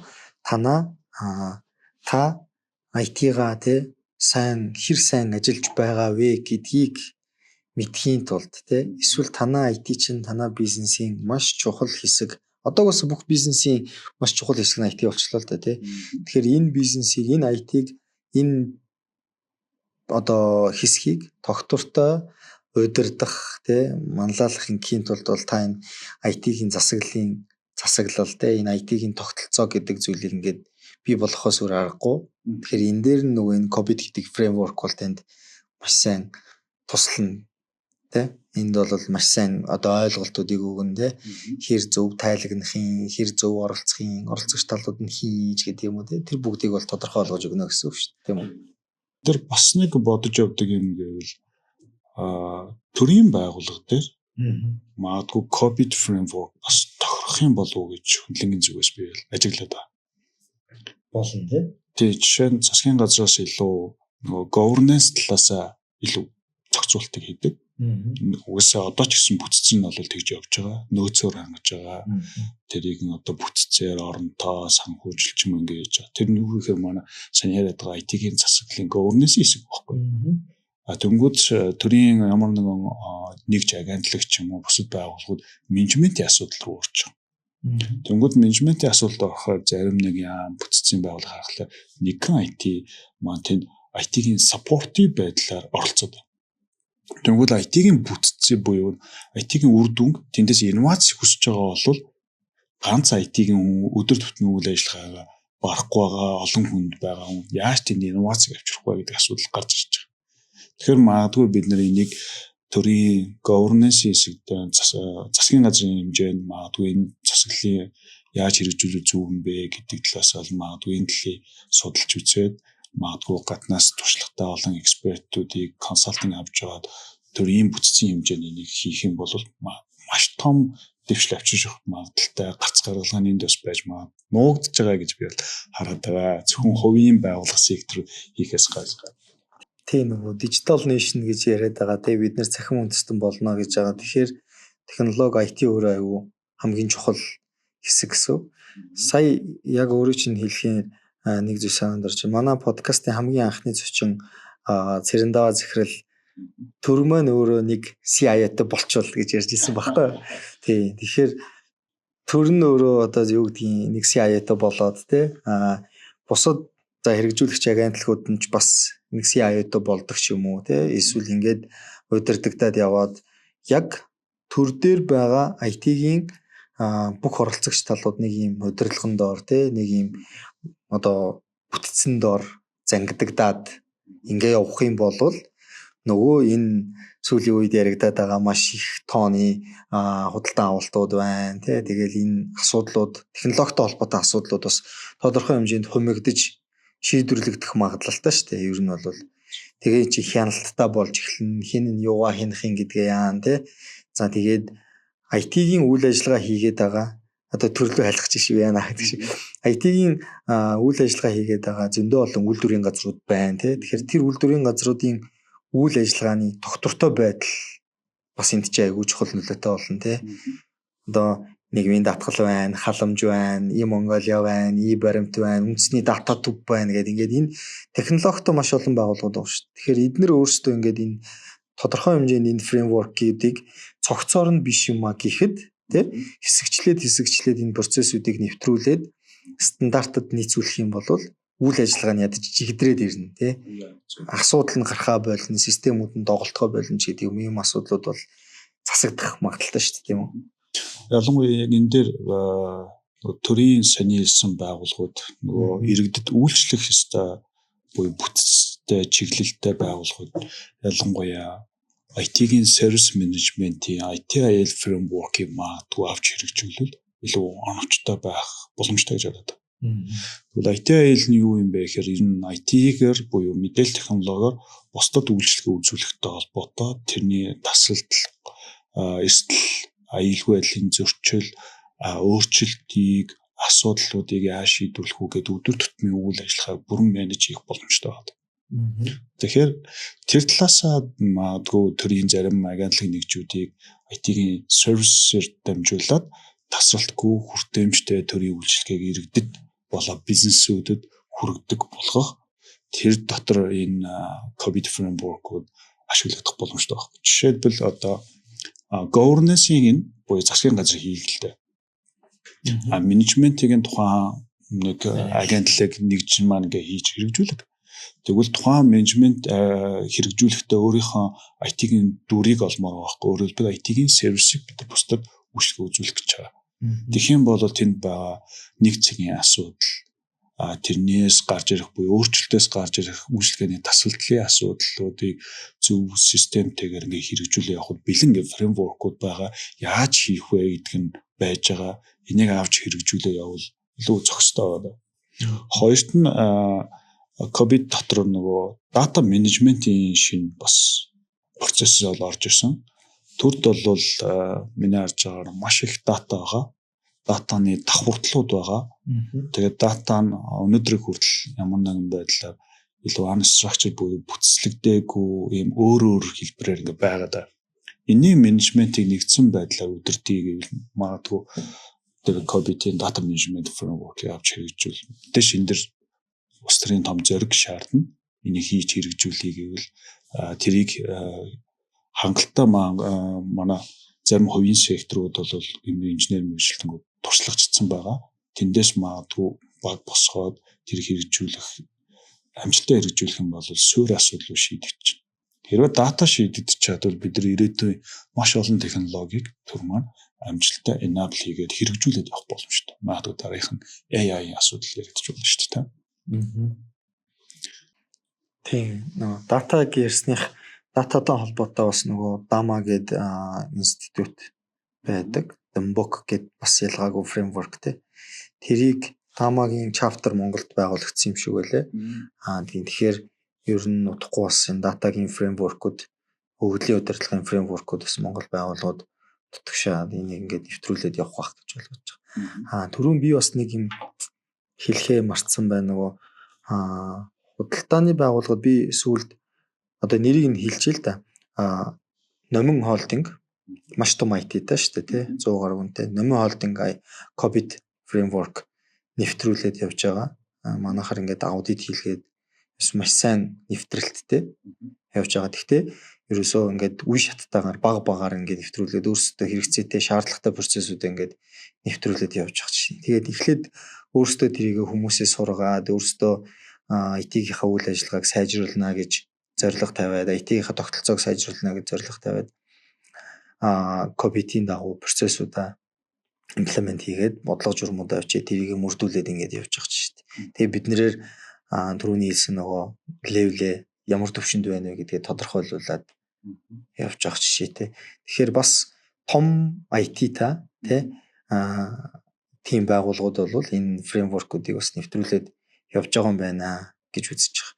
Тэгэхээр одоо номинч гэлтгүү те бусад энэ том IT та байгууллагууд та хэрвээ IT-га хэрхэн яаж удирдах вэ гэдгээ одоо эцдүүд нь захирлууд нь те удирдах вэ гэдэг дээр асуултын нэмдэг байгаа бол энэ COVID гэдэг энэ фреймворк байт юм байна те энийг ингээд нэвтрүүлээч гэдэг тэр шаардлагуудыг бас IT-гийнхаа багт тавих те тэрний дагуу шаардах, тайлагналах, тогтолцоогоо бий болгох нь бол айгүй чухал юм байна гэж бол харсан шүү. Тийм тэр зөв алхам гэж би харж байна. Тэгээд худалдааны салбарын дотроос нь яг энэ дижитал манлайлал талаас бол төрүүлж алхаж байгаа салбаруудын байгууллагуудын нэг бол гэж харж байна. Магадгүй нөгөө бизнесийн өрсөлдөөн илүү дижитал суурь дээр үндэслэн буюу дижитал бүтээгдэхүүн өрсөлдөөний давуу талыг бий болгох гэсэн нэг том алсын зорилготой байгаад тэрний хүрээнд бол хийж хэрэгжүүлж байгаа нэг том алхам болов гэж бол харж байна.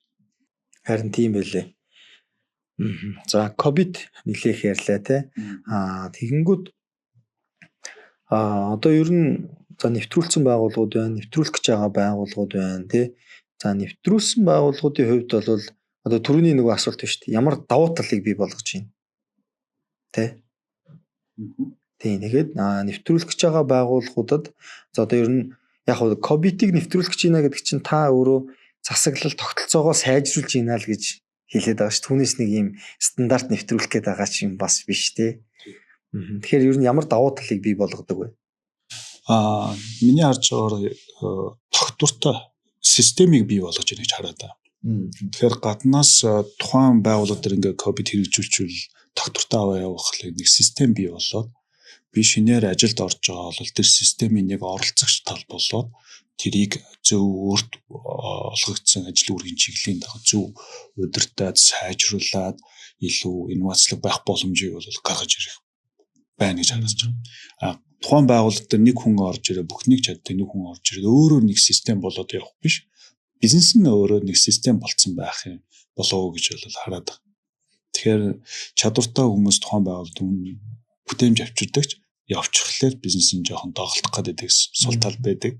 Тэгвэл ийм тогтолцоо бий болгоод ажиллахаар өөрөлдвөл тэрнтэй тэрэнгүү буюу хүнээс хамаарал нь багасаад багаараа хамт олноороо соёлоор энийг бий болгох болов тогтвортой байдлыг бий болгож ийнэ гэж хараад. Мэдээж бас тогтвортой байдал дээр байгууллагууд ихний зорилтыг ихэвчлэн тавиад байна гэж харсан. Буюу энийг яаж тогтворжуулах вэ? Саний яриад хүнээс хамааралтай байдлыг. Дараа нь энэ дээр оновчтой байдлыг нэмэгдүүлэх хэрэгтэй гарч ирнэ. Өөрөлдөө одоо явж байгаа процессыг илүү сайнаар яаж хийх вэ? Илүү бага нөөцөөр, илүү оновчт хурдтайгаар яаж хэрэгжүүлэх үү гэдэг зүйл тогтвортой бий болсны дараа дараагийн түвшинд очих дээр тэр илүү хэрэглэгдэхээр байгаад.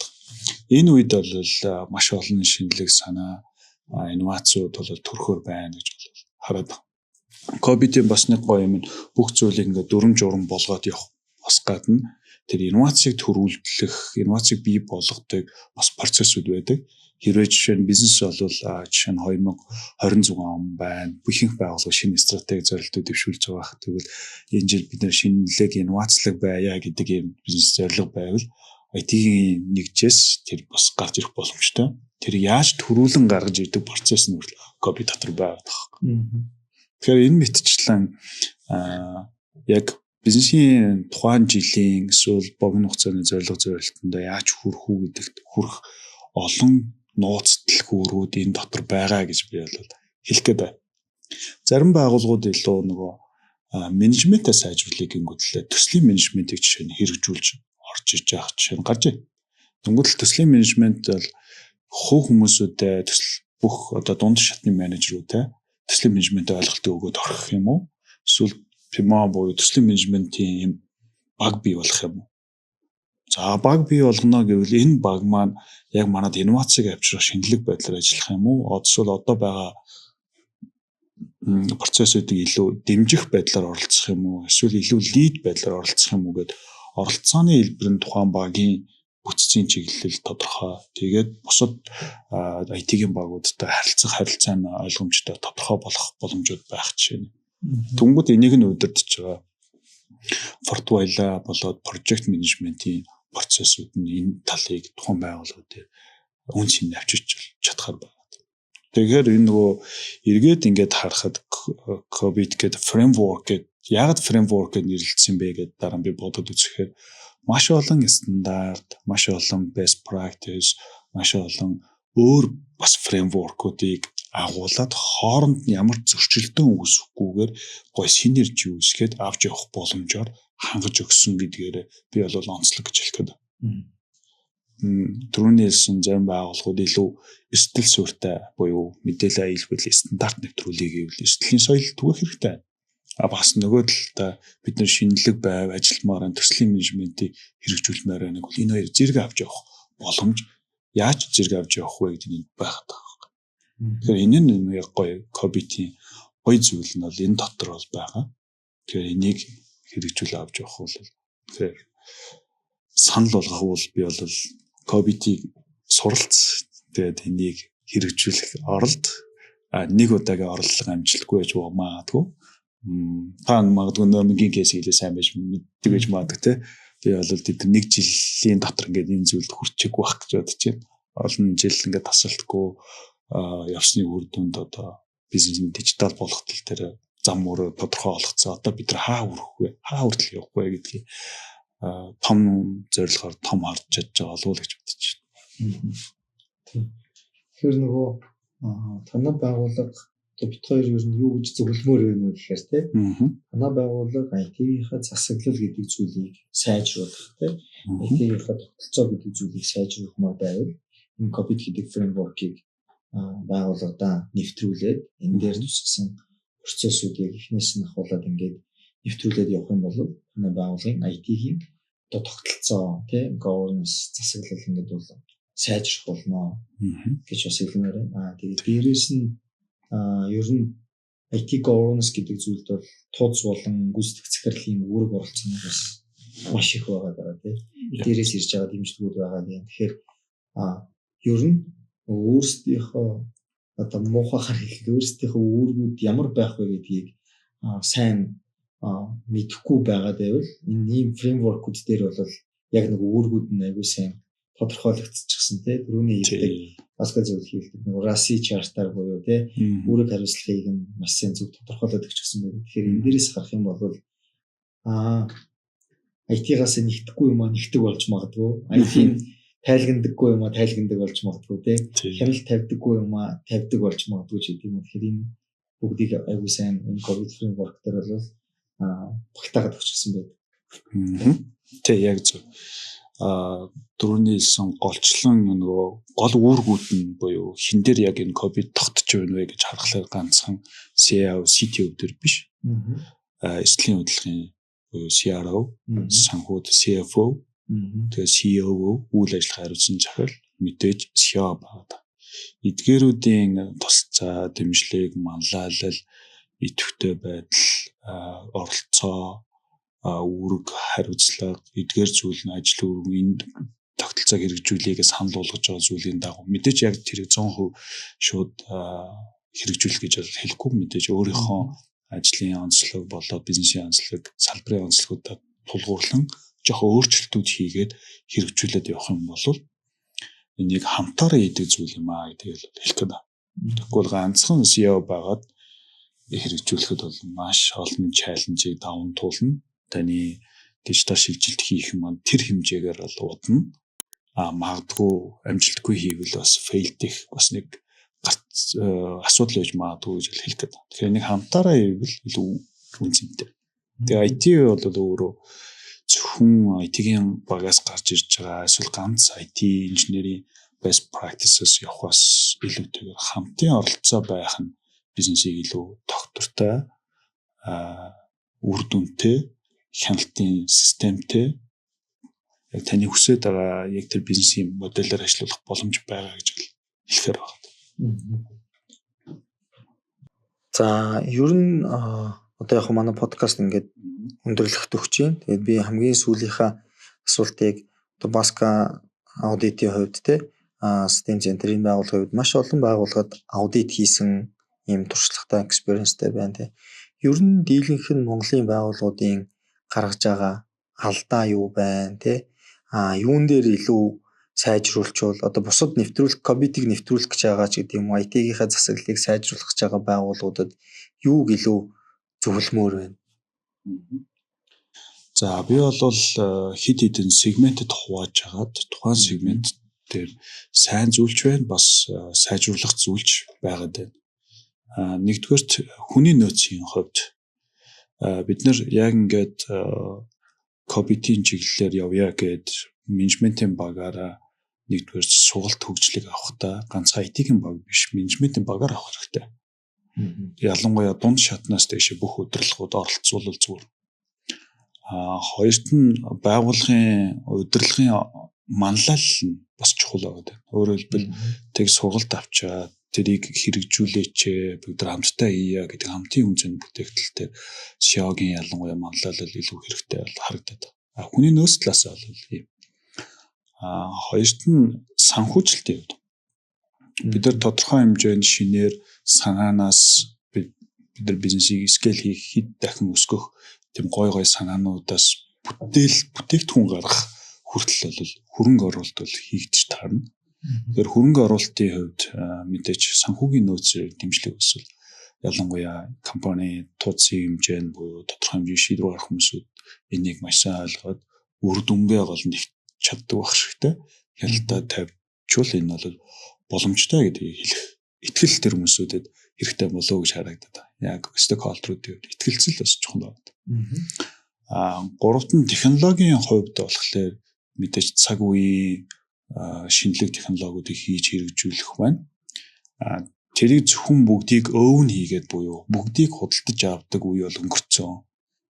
Бид нар маш бага үйл ажиллагааны зардалтай оновчтой байдлаар хэрэгжүүлэх орчин үеийн маш олон технологиуд байна. Жишээ нь клауд шийдлүүдийг ашиглах. Заавал өөрсдөө IT-ийн баг бий болгох гээд код хэрэгжүүлнэхээр хүмүүсүүд яг сайн хүмүүсүүдээ баг бий болгоод авч явна гэдэг шиг. Энийг илүү бас аутсорсингаар авч бас болно. Тэгэхээр яг тэрийг хийж хэрэгжүүлэх зөвлөхүүд бас хэрэгтэй ах шиг байна. Тэр нөөцийг бас та хэд маань гарц гаргалаа бодож үзээрэй, тэ? Тэгвэл илүү хурдан хүрэх болцоо байна гэж харах гэдэг. Тэгэхээр технологийн дэд бүтэц бас тэрнийг хийж хэрэгжүүлэх ноу-хау, мэдлэг ур чадрыг зөвлөхүүдийг авч ажиллах бас үр дүнтэй байхаар байна. Хамгийн сүүлд эцэст нь тэгээд хэлэхэд бол энэ бүгдийг менеж хийх тодорхой хэмжээний эрх мэдэл эсвэл эрх зориг гэж хэлэх үү, эрх мэдэл гэж хэлэх үү, эсвэл эрхчлөө гэж хэлэх үү. За яг энэ гэж хэлчихээр зүйлээс хэцүү байна. Ямар ч тач тэр өөрчлөлтийг хийх тийм боломжийг менежментийн багтаа бас эрх мэдлээ өгөөч тий. Буюу өөрчлөлтийг хийхээр энэ ч болохгүй, тэр ч болдгоо, манайх өмнө нэг ингэдэггүй байсан. Буюу шин зүйл хийхлээр яхаар өөрчлөлт хийж таарна. Тэгэхээр тэр өөрчлөлт хийх итгэл үнэмшил, эрд зоригийг бас дэмжиж өгөөсэй гэж хүсмээр байна.